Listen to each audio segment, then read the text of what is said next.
Bam pan this one.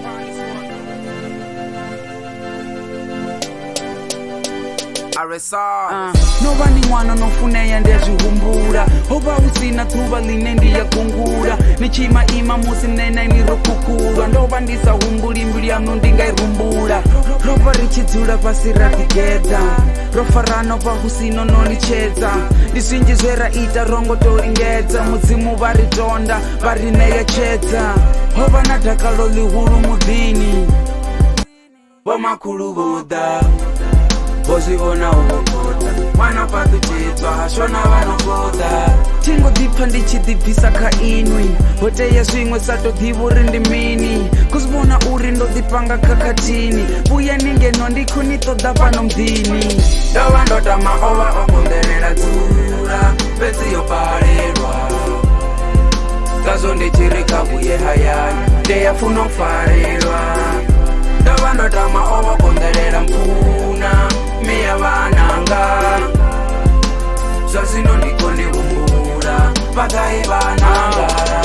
kuna tuva lendabva ndikwakemisi ndosiya kulu yindatuwa ngatekisi hodatsula vohoyuwa rokya zvitepisi rodiamba mbudzo ruje na xikolotekisi mme naye rombo dichomovonana oyu ndiduva onchanela zviyavonala givela ndi naye unwa hunters na savana andadisanda hango vudzisa ndidomkonana kade ndive naye enenana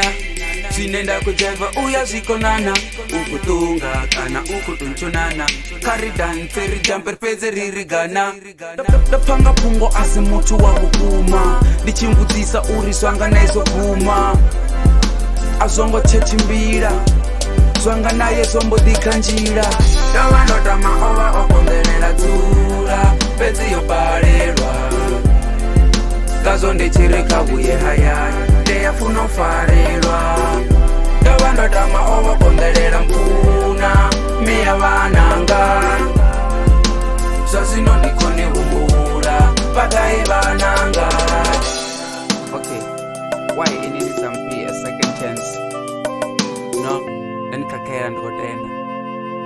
ndikomba naini vagai vananga.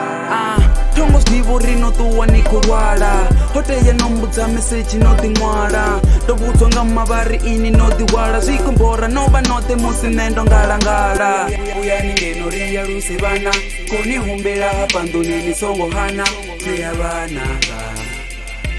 miya vananga nesiyo zvichafana tingatuvi mawashuku nipechera ndondanganyisa na vamwe ndonikakera ndiya zdivo zvingava zvikunipalela kari kuwe hayani ndova ndotama ova okonderera dzura pedziyoparerwa kazo ndichirika uye hayani ndeyafuna kufarerwa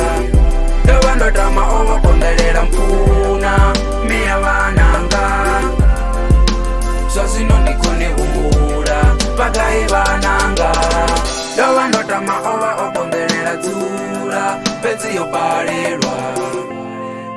kazo ndichirika uye hayani ndeyafuna kufarerwa